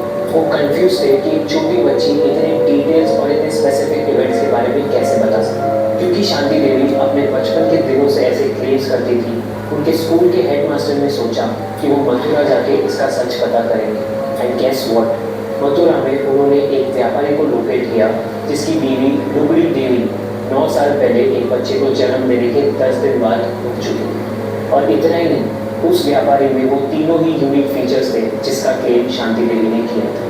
ये सारे फैक्ट्स अपनी आंखों के सामने देखने के बाद हेडमास्टर ने सोचा कि वो केदारनाथ चौबे और शांति देवी को मिलवाएंगे। लेकिन इसमें भी एक छोटा सा ट्विस्ट था। केदारनाथ अपने बड़े भाई के रूप में शांति देवी को मिलने गए, लेकिन हमारी शांति देवी भी किसी से कम थे। उन्होंने केदारनाथ को ही नहीं बल्कि उनके साथ आए उनके बेटे नवनीत लाल को भी पहचान लिया। अपने पास्ट लाइफ हस्बैंड और बेटे को मिलने के बाद शांति देवी ने चाइल्ड बर्थ से लेके उनकी डेथ तक की सारे इंसिडेंट्स बताए। With this, she gave a detailed account about all the surgeries she went through during her death. ये सारी बातें सुनकर सभी लोग शॉक हो चुके थे कि इतनी छोटी लड़की इतने कॉम्प्लिकेटेड सर्जरीज और प्रोसीजर्स को इतने डिटेल में कैसे बता सकती है। तो कंप्लीटली श्योर होने के लिए केदारनाथ चौबे ने शांति देवी से अकेले बात करने की सोची। अकेले में केदारनाथ ने शांति देवी को पूछा कि उनके लास्ट लाइफ में उनको आर्थराइटिस था, जिसकी वजह से उनका ज़्यादा उठना बैठना नहीं हो पाता क्योंकि उनके जॉइंट्स काफ़ी वीक हो चुके थे।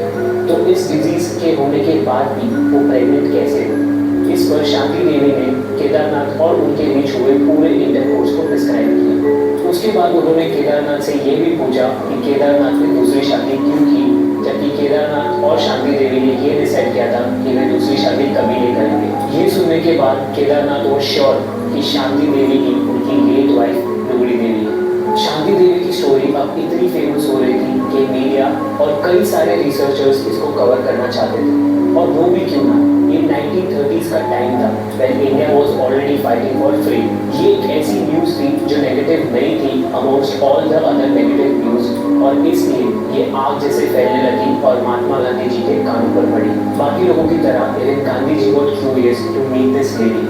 वो शांति देवी से मिले और उनसे बात करने के बाद उन्होंने 15 लोगों की कमेटी बनाई टू प्रूव दिस पुनर्जन्म की स्टोरी। इस 15 लोगों की कमेटी में काफ़ी नेशनल लीडर्स थे, मीडिया इन्फ्लुएंशियल लोग भी थे।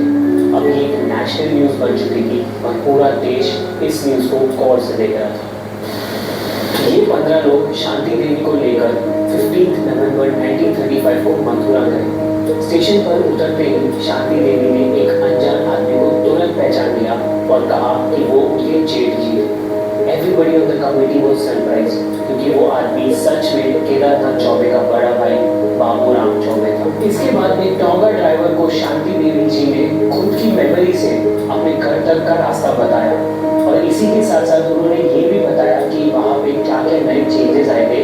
एंड गेस व्हाट, ये सब कुछ सच था। अपने घर पहुँचते ही उन्होंने भीड़ में से एक बूढ़े आदमी के पैर छुए, और वो बूढ़ा आदमी और कोई नहीं बल्कि शांति देवी जी का ससुर था। उन्हें टेस्ट करने के लिए उनसे पूछा गया कि जाजू कहाँ है, to which she rightly pointed out the washroom. इसी के साथ साथ उनको ये भी पूछा गया कि कटोरा का क्या मतलब होता है, एट विच उन्होंने बताया दैट कटोरा is a type of paratha.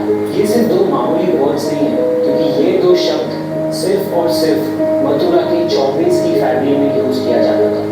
Isn't this shocking? इस घर में पहुंचने के बाद शांति देवी ने सिर्फ इतनी चीजें नहीं बताई, उनके पास लाइफ में वो जिस कुएं में नहाती थी उन्होंने उस कुएं को भी बताया, और इसी के साथ साथ उन्होंने उस कमेटी को सेकेंड फ्लोर पर एक स्पॉट के बारे में बताया, एक ऐसा स्पॉट जहाँ पे शांति देवी ने कुछ पैसे रखे।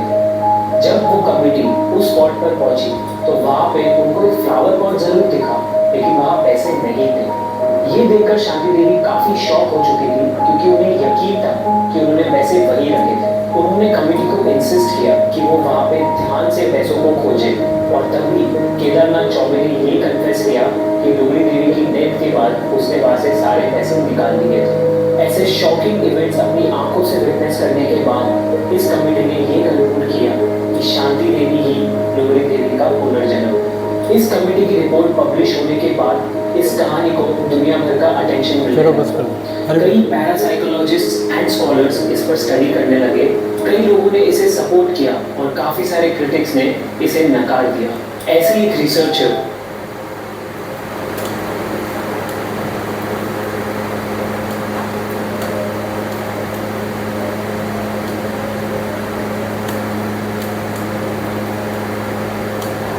कौन सा लाइट जला था? हाँ, ये वाला यही था ना बस। तो हरे कृष्णा। तो हमने ये एक छोटा सा वीडियो इसलिए दिखाया, ऐसे बहुत सारे वीडियोस अगर आप देखेंगे रीबर्थ वाले तो आपको बहुत सारे मिल जाएंगे। ये एविडेंस के साथ था, पूरी कमेटी बनाई गई इसके लिए, और पूरी कमेटी ने ये रिसर्च किया तो पता लगा कि हाँ, ये जो लुमड़ी देवी वाला केस था ये जेन्युइन केस है। तो कैसे हुआ ये?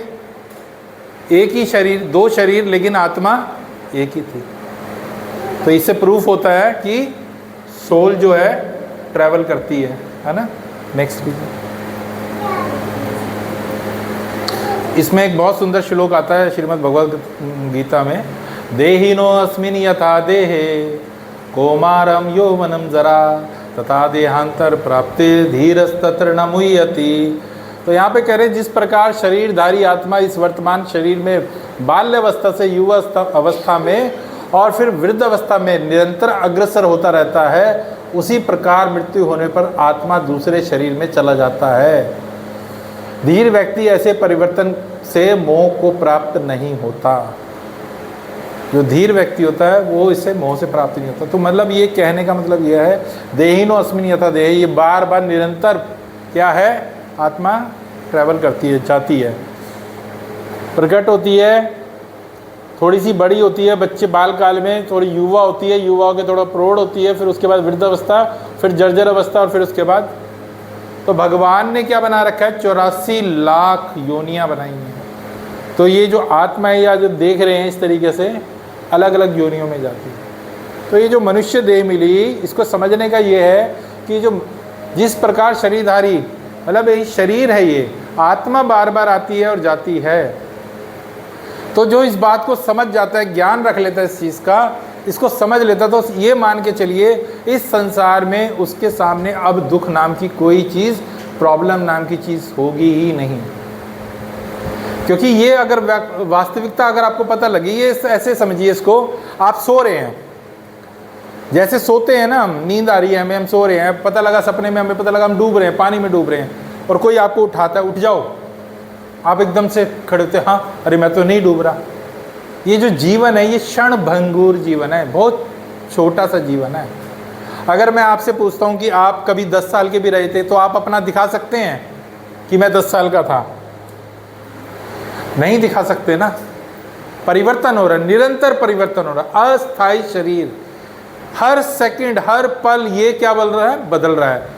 साइंस भी इस बात को मानती है, हर 7 साल के बाद हमारे शरीर में परिवर्तन हो जाते हैं, हर 7 साल। परिवर्तन का मतलब जैसे कोई बच्चा है, वो जैसे तो ये में आगे बढ़ता है, तो क्या दूसरी आत्मा आती है या आत्मा वही रहती है? आत्मा तो वही रहेगी, ये बाद में क्वेश्चन लेंगे आपका, ठीक है।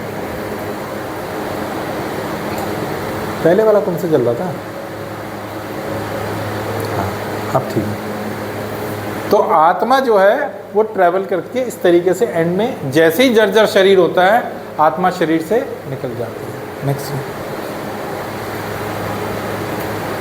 ये बहुत इंपॉर्टेंट है, इसको अगर आप समझेंगे तो आपको सारी चीज़ें क्लियर हो जाएंगी। ये 5 घोड़े दिखाए गए हैं, ये 5 घोड़े क्या हमारी सेंसेस हैं। हमने फर्स्ट सेशन में पढ़ा था, जो सेंसेस क्या होती है हमारी, अपूर्ण है। इंद्रियां क्या है हमारी, अपूर्ण है, पूर्ण नहीं है, इनकम्प्लीट सेंसेस हैं हमारी। जैसे ये घोड़ा है, नेत्र, नाक, जीवा और ये कान, ये 5 है, त्वचा, ये 5 घोड़े हैं। क्या कह रहे हैं? हाँ बोलो। ये हो गया हमारा जिब्बा, ठीक है। तो ये 5 क्या है हमारी इंद्रियां हैं, इनकम्प्लीट हैं। ये इंद्रियां हैं किससे बंधी हुई हैं, ये लगाम से बंधी है। लगाम क्या है, मन, जो इनको खींचती है। और लगाम किसके हाथ में है, लगाम है बुद्धि के हाथ में। लगाम किसके हाथ में है, बुद्धि के हाथ, इंटेलिजेंस के हाथ में है। और जो पीछे बैठा है ये है आत्मा, ये आराम से बैठा है। अगर आत्मा पोषित होगी, ये बुद्धि को, इंटेलिजेंस को मजबूत करती है, स्ट्रांग करेगी, उसको डिसीजन मेकिंग में हेल्प मिलेगी, वो स्ट्रांग होगी, वो लगाम को खींच के रखेगी, मन को खींच के रखेगी। तो जो 5 घोड़े हैं, जो इंद्रियां हैं, वो कंट्रोल में रहेंगे। जैसे अभी हम बता रहे थे, कोई कहीं भी खा रहा है, कहीं छोले भटूरे देखे वहाँ पे चल दिया, किसी का मन किया चलो आज मूवी देखने चले जाते, चाहे वो मतलब की है या नहीं है, 5-5, 6-6 घंटे OTT पे मूवी देखे जा रहे हैं। क्यों? इंद्री को अच्छा लग रहा है ना। इंद्रियां बेलगाम हो गई हमारी, घोड़े बेलगाम हो गए, मन कंट्रोल में नहीं है, बुद्धि सो गई। क्योंकि आत्मा जो तोता है वो मर रहा है, तोता मर गया। जब तक आत्मा को पोषण नहीं मिलेगा, आत्मा पोषित नहीं होगी, बुद्धि स्ट्रांग नहीं होगी। बुद्धि स्ट्रांग होगी, आपका मन स्ट्रांग हो जाएगा, लगाम खींची रहेगी और सारी सेंसेस जो है वो कंट्रोल में रहेंगी। अभी हम कंट्रोल करते हैं, मोबाइल देख रहे हैं, रील देखे जा रहे हैं, 1 घंटा 2 घंटे पता ही नहीं लगता कितने निकल गए। आंखों को अच्छा लग रहा है ना, तो देखे जा रहे हैं, कंट्रोल नहीं है। तो हमारी आत्मा जो है आराम से बैठी हुई है, उसको पोषण नहीं मिल रहा। हम क्या हैं? आत्मा है। जब कुरुक्षेत्र में युद्ध हुआ था तो भगवान पार्थसारथी थे, तो अर्जुन क्या कर रहे थे? भगवान को डायरेक्शन बताते थे, इधर मुड़ना है, इधर मुड़ना है, रुकना है। कैसे बताते थे? अपने पैर से भगवान के शोल्डर पे टैप करते थे, कभी इधर करते थे, कभी रुकने के लिए बोलते थे। क्यों? कैसे? उसी प्रकार से हमारी जो आत्मा है वो हमारी बुद्धि को बताती है सही और गलत का निर्णय कैसे लेना है। ठीक है, नेक्स्ट। पुनर्जन्म, हमें अपने पिछले जन्मों की याद क्यों नहीं आती? अब एक क्वेश्चन बन गया यहाँ पे, अगर पुनर्जन्म होता है तो हमें पास्ट का याद क्यों नहीं आता? ये भगवान की बहुत बड़ी अनुकंपा है, कृपा है। अगर हमें याद आ जाए कि पास्ट में क्या हुआ था तो सोचो कितनी सारी प्रॉब्लम्स और इस जीवन में हो जाएंगी। जैसे हमने अभी लक्ष्मी जी और लुमड़ी देवी का जो बर्थ था वो देखा हमने कि लक्ष्मी जी ने शादी नहीं की, पूरा जीवन अविवाहित रही, और पूर्व के जो उसके हस्बैंड थे पास्ट के, उससे कनेक्ट रही, जाती रही, आती रही, मिलती रही, कितनी डिस्टर्ब हो गई, पूरी लाइफ डिस्टर्ब हो गई। तो सोचो अगर हमें पास्ट का याद होगा तो हम अपनी लाइफ में क्या करेंगे? इस लाइफ को तो फोकस करेंगे नहीं, हम पीछे के संबंधों में, इस जीवन में क्या हो रहा है, हम इतना इन्वॉल्व हो गए संबंधों में, मेरी माता है, मेरा पिता है, मेरा बच्चा है, उन्हीं के पीछे भाग रहे हैं, कंट्रोलर बन रहे हैं, उनके पीछे तो भाग रहे हैं। जबकि हम कुछ समय काल के लिए आए, हमें अपना काम जो कर रहे हैं वो कर्तव्य तो करने हैं, लेकिन अगर हमें अभी इतने ज़्यादा इन्वॉल्व हैं इन चीज़ों में, मेरी माँ, मेरा बच्चे, मेरे पिताजी, मेरा घर, तो सोचो पूर्व का अगर हमें लेके बैठ गए तो क्या होगा? हम इस जीवन को भी अच्छे से नहीं जी पाएंगे। अब ये एक ही व्यक्ति है, लेकिन ये सचिन तेंदुलकर हैं, सबको पता है, ये क्रिकेटर हैं। एक ही व्यक्ति हैं, यहाँ पगड़ी पहने हुए हैं, या अपनी क्रिकेट यूनिफॉर्म में हैं, या नॉर्मल इंटरव्यू दे रहे हैं, या मॉडलिंग कर रहे हैं, या टेंपल जा रहे हैं। व्यक्ति एक ही है, लेकिन वस्त्र अलग अलग पहने हुए हैं, अलग अलग। एक ही व्यक्ति है, रोल अलग अलग प्ले कर रहा है। इसी प्रकार से जो आत्मा है अलग अलग शरीर में जाती है और अलग अलग अपना रोल प्ले करती है। ऐसा नहीं है कि मनुष्य योनि ही मिल जाएगी आपको, ये मनुष्य योनि बड़ी दुर्लभ है, सुदुर्लभा, श्रीमद् भागवतम कहती है, सुदुर्लभा, इतनी मुश्किल से मिलती है, देवता भी तरसते हैं। इस पे हम आगे चर्चा करेंगे क्यों।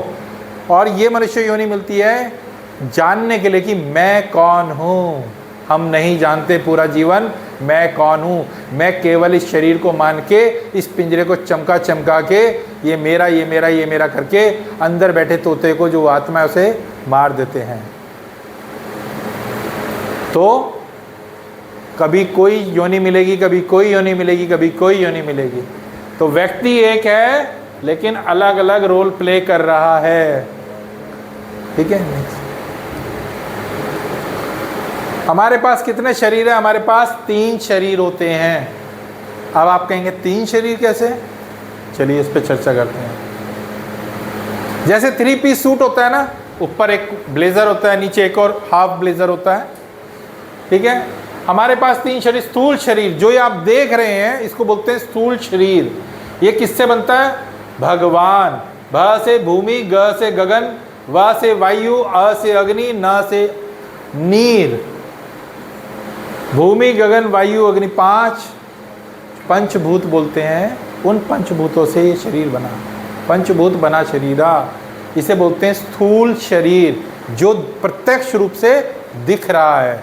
फिर आते हैं सूक्ष्म शरीर जो अंदर का ब्लेजर है, इसे बोलते हैं सूक्ष्म शरीर।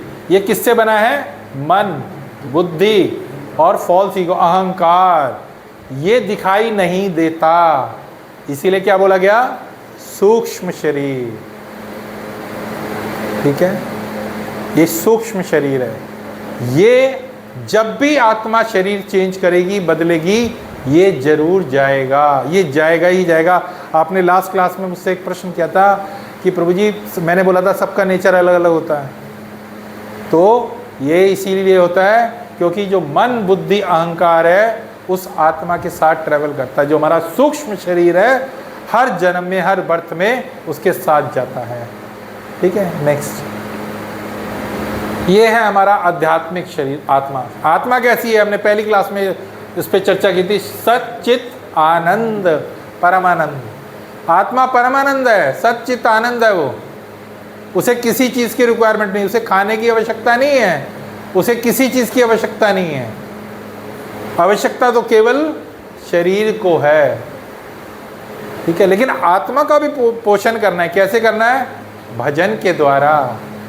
भगवान से जब तक वो संबंध नहीं जुड़ेगा उस बुद्धि को ज्ञान प्राप्त नहीं होगा, मन कंट्रोल नहीं होगा, पांचों घोड़े कंट्रोल नहीं होंगे।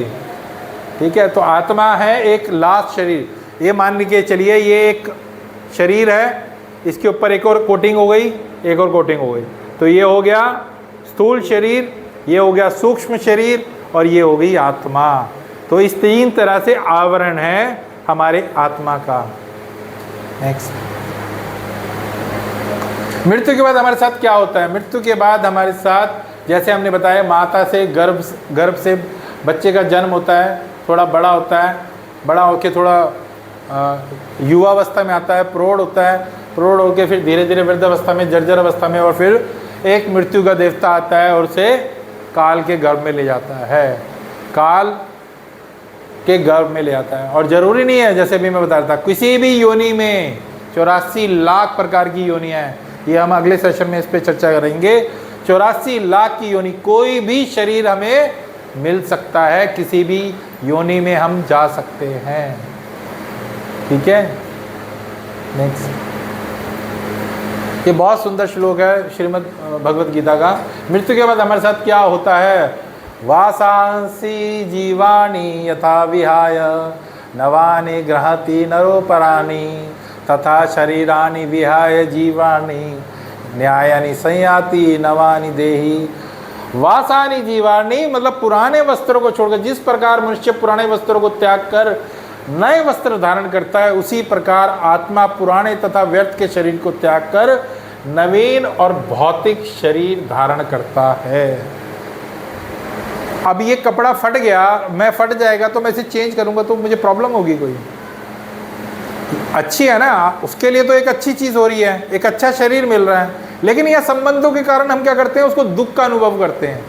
अगर ये मान जाएंगे कि ये दुख का अनुभव क्यों हो रहा है, हाई हमें छोड़ के चला गया, ये छोड़ के चला गया, छोड़ के चला, शरीर तो वही है ना, तो छोड़ के क्या गया? आत्मा गई है ना, उसका समय पूरा हो गया ना। एक्सपायरी डेट आई थी ना साथ में, मैन्युफैक्चरिंग के साथ एक्सपायरी डेट भी आती है। तो तात्पर्य पढ़ते हैं शिला प्रभुपाद का। अणु आत्मा द्वारा शरीर का परिवर्तन एक स्वीकृत तथ्य है। आधुनिक, इसको थोड़ा ऊपर करना, वैज्ञानिक जन तक जो आत्मा के अस्तित्व पर विश्वास नहीं करते, पर साथ ही हृदय से शक्ति साधन की व्याख्या भी नहीं कर पाते, उन परिवर्तनों को स्वीकार करने को बाध्य हैं। अभी यहाँ पे प्रभुपाद जी कह रहे हैं कि जो साइंटिस्ट हैं वो इतने विवश हो गए, मान तो रहे हैं, अब इस चीज़ों को समझ भी रहे हैं, जानते भी हैं। आपने रीबर्थ की हमने स्टोरी देखी, उस पर रिसर्च भी देखा, सब कुछ देखा। तो श्रील प्रभुपाद कह रहे हैं साइंटिस्ट मानते हैं, लेकिन उसको अभी पूरी तरीके से वो मानने के लिए अस्वीकृत है, उन्हें समझ नहीं आ रहा, क्योंकि उनके पास इसका भी कोई प्रमाण या कोई जवाब है ही नहीं। जो बाल्यकाल से कोमल अवस्था और फिर तरुण अवस्था तथा वृद्धावस्था में होते रहते हैं, वृद्धावस्था से यही परिवर्तन दूसरे शरीर में स्थानांतरित हो जाता है। इसकी व्याख्या पिछले श्लोक में 2.31 में की जा चुकी है। तो यहाँ पे इस श्लोक में बताया गया कि आत्मा क्या है? चेंज होती है। पुराना वस्त्र जैसे हम चेंज करते हैं, उसी प्रकार से आत्मा भी अपना शरीर बदल लेती है जब शरीर पूर्ण हो जाता है। अब इसमें कोई एक प्रश्न कर सकता है कि अगर कोई बीच में सुसाइड कर ले तो? ये तो चक्र आप बता रहे हो, चलो, पर बीच में अगर मान लो किसी ने सुसाइड कर ली तो प्रेत योनि भी होती है एक, हम योनियों पे बात करेंगे पिछले उसमें, पर मैं थोड़ा सा बता देता हूँ। तो प्रेत योनि भी होती है एक। तो मान लीजिए काल के लिए, समय काल के लिए एक शरीर मिला, उस शरीर में जितने भी आपके प्रारब्ध के अनुसार आपको मिला, पूर्व के प्रारब्ध कर्मों के आधार पर आपको ये शरीर मिला। अब उस शरीर के अंदर आप क्या कर रहे हैं, जितने भी आपके पूर्व के कर्म थे उसके आधार पे आपको सुख दुख का अनुभव होता है। कभी सुख आएगा, कभी दुख आएगा, कभी सुख आएगा, कभी दुख आएगा। ये कैसे हैं सुख और दुख? हमारे जूतों के समान है। जैसे एक जूता अकेला नहीं आता, जोड़ी आता है ना, ऐसे ही सुख भी और दुख भी साथ साथ आते हैं हमारे जीवन में। हम मंदिर में रोज बोलते हैं सुख संपत्ति घर आवे, कष्ट मिटे तन का। तो सुख के साथ दुख भी आता है ना। क्यों आता है? हमने तो सुख मांगा था भगवान से, दुख क्यों आ रहा है? प्रारब्ध के कारण आ रहा है, पूर्व के प्रारब्ध के कारण आ रहा है। तो सुख भी आएगा, दुख भी आएगा। तो मान लीजिए किसी ने अगर आत्महत्या कर ली तो क्या होगा? उस आत्महत्या के कारण उसको प्रेत योनि में भटकना पड़ेगा, और जो इस शरीर में उसको पूर्ण करना था उसने बीच में वो रोक दिया, तो अगले उसमें फिर वो कंटिन्यू करेगा, उसको भी वो भुगतेगा। जो उसका रह गया था इस काल में, इस शरीर में, उसको भी वो पूर्ण करेगा। और जितना समय काल, मान लीजिए उसकी उम्र 50 साल लिखी थी और उसने 25 साल में सुसाइड की, तो 25 साल उस प्रेत योनि में बहुत कष्टदायक है। वो उस प्रेत योनि में 25 साल तक घूमेगा जब तक कि उसको वो शरीर दोबारा नहीं मिलेगा, उसका समय पीरियड कंप्लीट नहीं होगा। ठीक है, नेक्स्ट। अच्छा, तो ये आत्मा स्थानांतरित कैसे होती है? आत्मा ट्रेवल फिर कैसे करती है? जिस प्रकार एक फूल की खुशबू हवा के साथ ट्रेवल करती है, उसी प्रकार आत्मा भी ऐसे ट्रेवल करती है हवा के साथ। सुगंध हवा द्वारा लिया जाता गया है, उसी प्रकार आत्मा भी इतनी हल्की होती है, वो ऐसे ट्रेवल करती है। नेक्स्ट करिए। मृत्यु का अर्थ है विस्मृति, दिन और रात के सपने। जैसे मैंने अभी बताया कि आप सो रहे हैं, आपके पीछे मान लो आग, आपको लग रहा है आग में हम जल रहे हैं, कोई उठाता है, उठ जाओ उठ जाओ उठ जाओ, अरे मैं तो ठीक हूँ बिल्कुल। ऐसे ही जब हमारी मृत्यु होती है, जब हम उठते हैं तो अरे ये तो कुछ भी नहीं है, सब कुछ नॉर्मल है। तो हमें दूसरा शरीर प्राप्त होता है, विस्मृति। एक क्षण भंगुर जीवन है, क्षण भर के अंदर सब कुछ समाप्त हो जाता है और हमें लगता है अरे कुछ हुआ ही नहीं। जैसे मैंने अभी एक एग्जाम्पल लिया कि प्रभु जी मुझे अपने 5 साल का 10 साल का आप अवस्था बता सकते हैं, तो नहीं बता सकते हम। क्यों? क्योंकि वो समय काल निकल गया। नेक्स्ट। क्या मृत्यु के साथ आत्मा का नाश हो जाता है? क्या मृत्यु के साथ आत्मा का नाश हो सकता है? इसका आंसर है नहीं। अस्थाई बोला गया था, हमने शुरू में बोला था शरीर क्या है? अस्थाई। शाश्वत कौन है? आत्मा। तो एक श्लोक और आता है श्रीमद् भागवतम में 15वें अध्याय का 7 नंबर श्लोक है। भगवान ने कहा ममे वांशो जीव लोके जीव भूता सनातना, मतलब जैसे सनातन का कभी नाश नहीं होता, उसी प्रकार जो आत्मा है उसका भी नाश नहीं होता। नैनन चिंदति शस्त्राणि नैनन दहति पावका नान चैनन कलेदयंत त्यापो ना शोष्यति मारुतः। श्रीमद् भागवतम 2 अध्याय 23 नंबर श्लोक ये कहता है, यह आत्मा ना तो कभी किसी शस्त्र द्वारा खंड खंड किया जा सकता है, ना अग्नि द्वारा जलाया जा सकता है, ना जल द्वारा भिगोया जा या वायु द्वारा सुखाया जा सकता है। मतलब किसी भी प्रकार से आत्मा का क्षय नहीं किया जा सकता। जैसे मैंने अभी श्लोक भी एक बोला, ममे वांशो जीव लोके। तो इसमें तात्पर्य में शिला प्रभुपाद कह रहे हैं सारे हथियार, तलवार, अग्नि अस्त्र, वर्षा के अस्त्र, चक्रवात आदि आत्मा को मारने में असमर्थ हैं। ऐसा प्रतीत होता है कि आधुनिक अग्नेय अस्त्रों के अतिरिक्त मिट्टी, जल, वायु, आकाश आदि के भी अनेक प्रकार के हथियार होते थे।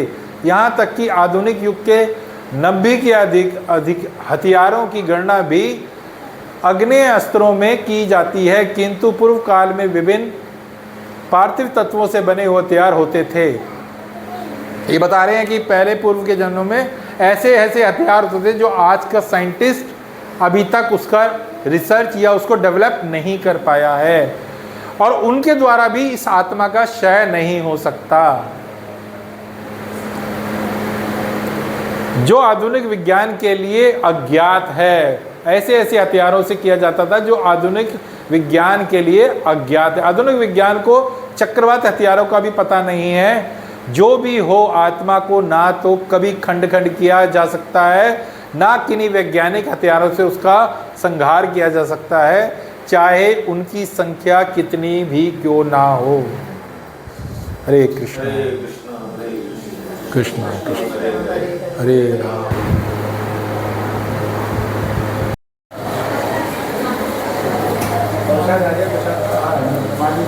कोई नहीं। हरे कृष्ण। नेक्स्ट करना। क्या हम शरीर में आत्मा एक ही आत्मा है? सभी शरीरों में क्या एक ही आत्मा है? प्रश्न उठता है। तो नहीं, सब में अलग अलग आत्मा है। सभी शरीरों में अलग अलग आत्मा है। मेरे में अलग है, आप में अलग है। इसीलिए सबका व्यवहार अलग अलग होता है, सबकी लाइकिंग डिसलाइकिंग अलग अलग होती है। ठीक है, थैंक्स। आत्मा एक व्यक्ति है।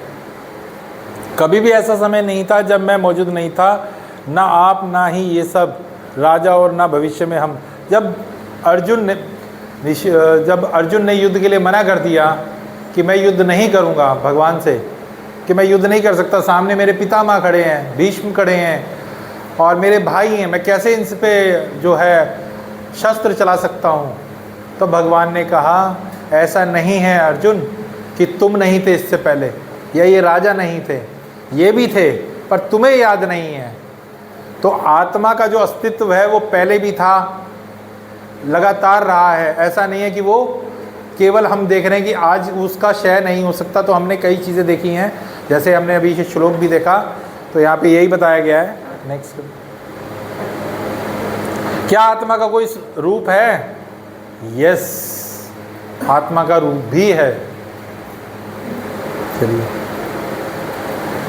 आत्मा पदार्थ को रूप देती है। आत्मा पदार्थ को रूप देती है। ये शरीर क्या है? पदार्थ। तो पहले आत्मा बनी या शरीर बना? आत्मा बनी। कैसे समझेंगे इसको? जैसे प्रभु जी बात कर लीजिए। जैसे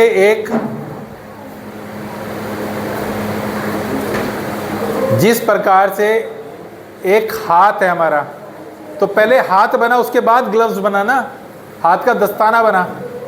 ऐसा तो नहीं पहले दस्ताना बना फिर हाथ बना, उसके पहले हाथ बना फिर ग्लव्स का दस्ताना बना, हाथ का दस्ताना बना। ठीक उसी प्रकार से पहले आत्मा बनती है फिर शरीर बनता है। नेक्स्ट, आत्मा कहाँ रहती है? बड़ा इंपॉर्टेंट क्वेश्चन है। नेक्स्ट करो। आत्मा हृदय के क्षेत्र में निवास करती है। हृदय के अंदर नहीं निवास करती है, हृदय के क्षेत्र में निवास करती है। ठीक है, हृदय के क्षेत्र में निवास करती है। सबसे पहले जब कंसीव करती हैं माताएं, तो डॉक्टर के पास जाते हैं आफ्टर 3 या 2 मंथ्स बाद के, तो सबसे पहले क्या सुनते हैं? Heart beat. सबसे पहले डॉक्टर क्या बोलता है? हार्ट बीट चेक करता है ना। नेक्स्ट, आत्मा का आकार क्या है? अब हम इसके आकार की बात करेंगे कि आत्मा का आकार क्या है। हमारे बाल के अग्रभाग का 10,000वां हिस्सा भगवान, उसका आत्मा का आकार है। हमारे बाल के अग्रभाग, सबसे जो टिप होती है ना, सबसे आगे वाली टिप, उसका 10,000वां हिस्सा उसका आकार है। और कैसा आकार है? जैसे हम होते हैं, जैसा शरीर होता है, 2 आंखें, 2 कान, 2 हाथ, 2 पैर, सब कुछ सेम ऐसा ही होता है। पर कैसा है? शास्त्र बताते हैं 10,000वां हिस्सा, हमारे बाल के अग्रभाग का 10,000वां हिस्सा आत्मा का आकार होता है। अब इसको देखें कैसे? तो इसको देखना कैसे देख सकते हैं? तो बहुत, वैसे तो इन इंद्रियों से, इन आंखों से तो हम नहीं देख पाएंगे फिर। तो ये ठीक ऐसी है जैसे तिल में, जैसे हम तिल को देखते हैं तो तिल के अंदर तेल है, देख पाते हैं? क्या करना पड़ता है उसके लिए? उसको जब ग्राइंड करेंगे, पीसेंगे उसको, तो वो तेल निकलेगा, तब दिखेगा वो तेल। ठीक ऐसे ही दूध के अंदर मक्खन होता है, घी होता है, दिखता है? नहीं दिखता। क्या करना पड़ता है? मथना पड़ता है। मथेंगे तो क्या दिखेगा? घी भी निकलेगा और मक्खन भी दिखेगा। ऐसी गन्ना है तो गन्ने के अंदर हम देखते हैं चीनी है, गन्ना दिख रहा है गन्ना है ये, लेकिन उसके अंदर चीनी भी छिपी हुई है। जब उसको प्रोसेस में लाएंगे तो चीनी प्राप्त होगी। क्या? हाँ, एक प्रक्रिया के माध्यम से हम इन चीज़ों को देख सकते हैं। मतलब कोई ना कोई हमें देखने के लिए क्या करना पड़ेगा? एक प्रोसेस से निकलना पड़ेगा, गुजरना पड़ेगा। भौतिक विज्ञान, आध्यात्मिक विज्ञान। जैसे हम क्लास के अंदर जब एक प्रोजेक्ट दिया जाता है तो जो हमारी प्रोजेक्ट फाइल होती है उसके अंदर हम एक इंडेक्स भरते हैं ना, तो ये उसी प्रकार से आप समझिए। उद्देश्य क्या है? आत्मा को देखना। उपकरण क्या है? आध्यात्मिक उपकरण, शास्त्र। सिद्धांत क्या है? शास्त्रों का अध्ययन। प्रक्रिया क्या है? मंत्र या ध्यान। अवलोकन, आत्मा को देखने के लिए। और निष्कर्ष, हाँ, आध्यात्मिक साधनाओं से आत्मा को देखा जा सकता है। कैसे देखा जा सकता है? केवल और केवल साधना के माध्यम से हम आत्मा को देख सकते हैं, उसे महसूस कर सकते हैं। मंत्र और ध्यान और प्रार्थना के माध्यम से हम आत्मा को देख सकते हैं। आत्मा के बारे में बहुत हो गया। अब आप जब से आप आए हैं आज तो भाई आत्मा ही आत्मा आत्मा आत्मा आत्मा आत्मा, तो आत्मा के पीछे लग गए हम लोग, आत्मा को ही करे जा रहे हैं। लेकिन आत्मा आत्मा करने से हमें फ़ायदा क्या होगा? क्योंकि हम भौतिक लोग हैं तो हम अपना फ़ायदा पहले देखते हैं, है ना। तो फ़ायदा क्या है? सबसे पहले हम परम आनंद में रहेंगे। जो कैसे? अगर मुझे ये पता लग जाएगा कि मैं एक आत्मा हूँ तो मेरा क्या होगा? मुझे ये भी पता है ये भी एक आत्मा, तो सबसे पहले तो वो द्वेष खत्म हो जाएगा। ये शरीर का जो अहंकार हम लेके घूम रहे हैं, ये जो घूम रहे हैं, ये मिथ्या अहंकार कि मैं शरीर हूँ, ये मेरा है, ये मेरा है, ये मेरा, वो खत्म हो जाएगा, वो समाप्त हो जाएगा। और मैं अपने वास्तविक रूप को पहचानूंगा कि मैं एक आत्मा हूँ, शाश्वत आत्मा हूँ। तो मेरा जो लक्ष्य है वो कुछ और है इस शरीर में आने का। उस लक्ष्य की प्राप्ति के लिए जब हम कार्य करेंगे, जो हमने अभी पीछे देखा, मंथन करेंगे, मंत्र का ध्यान करेंगे, प्रार्थना करेंगी, तो उससे क्या प्राप्त होगा? आनंद प्राप्त होगा। परम आनंद में रहेंगे, परम आनंद में। किसी से कोई द्वेष नहीं, कोई मित्र नहीं, कोई शत्रु नहीं। सहनशीलता, हमारे अंदर इतनी ज़्यादा सहनशीलता आ जाएगी, किसी के भी प्रति कोई भाव ही नहीं होगा कि इससे क्रोध आ रहा है, इससे घृणा आ रही है, इससे जेलसी उत्पन्न हो रही है। कोई कुछ बोल भी देगा ना, जाने ये अज्ञानता में बोल रहा है। अगर कोई हमें बोलेगा, गाली भी देगा, तो हम क्या बोलेंगे? हरे कृष्णा, हम चले जाएंगे रास्ते। तो क्या होगा उससे? झगड़ा तो नहीं हुआ, मैं चला गया अपने रास्ते। उसने बोला, वो उसके पास है ना, उसने जो अपशब्द हुए वो उसके पास है। मैं थोड़ी के लेंगे तो जब ना, जब वो हम उसे लेके घूम रहे हैं अपने मस्तिष्क में, जब हमें पता है हम एक आत्मा, ये शरीर को दे रहा है। अगर कुछ बोल भी रहा है तो हमारे शरीर को बोल रहा है, आत्मा को थोड़ी बोल रहा है। ये खुद एक आत्मा है, इसे अज्ञानता के कारण ये हमें बोल रहा है, इसे खुद नहीं पता। तो क्या आएगा? सहनशीलता आएगी। जैसे ही सहनशीलता आएगी, जीवन में एक ठहराव आ जाएगा, विचारों में बढ़ोतरी हो जाएगी। एक और चीज होती है फॉरगिव करने की आदत, छोड़ जाने दे, चल माफ किया। और फॉरगेट, फॉरगिव तो हम कर सकते हैं, फॉरगेट तो बड़ा मुश्किल होता है। माफ तो हम कर देते, चल छोड़, लेकिन मन में रखते हैं, अच्छा इसने ना हमारे साथ ये किया था, इसने ना गालियां दी थी, इसने थप्पड़ मारा था। भले ही हमने उसे माफ़ कर दिया, उसके सामने बोल दिया हमने आपको माफ़ कर दिया, चल जा माफ़ किया, लेकिन मन में ऐसा रख लेते हैं, जैसे ही उसे देखेंगे इसने एक दिन मेरे साथ ऐसा किया था। फॉरगेट, ये बड़ा मुश्किल है। और इसके बाद भी एक और स्थिति है, अगर फॉरगेट भी कर देते हैं फिर प्रेमा स्थिति आती, प्रेम की स्थिति आ जाती है। उसमें किसी से कोई द्वेष, कैसी भी स्थिति, कुछ भी नहीं रहता। फॉरगेट करने के बाद वो बहुत ऊंची स्थिति है, जो हमने लास्ट टाइम भी पढ़ा था। सनातन क्या देता है? प्रेम, प्रेम का संबंध। ठीक है, नेक्स्ट।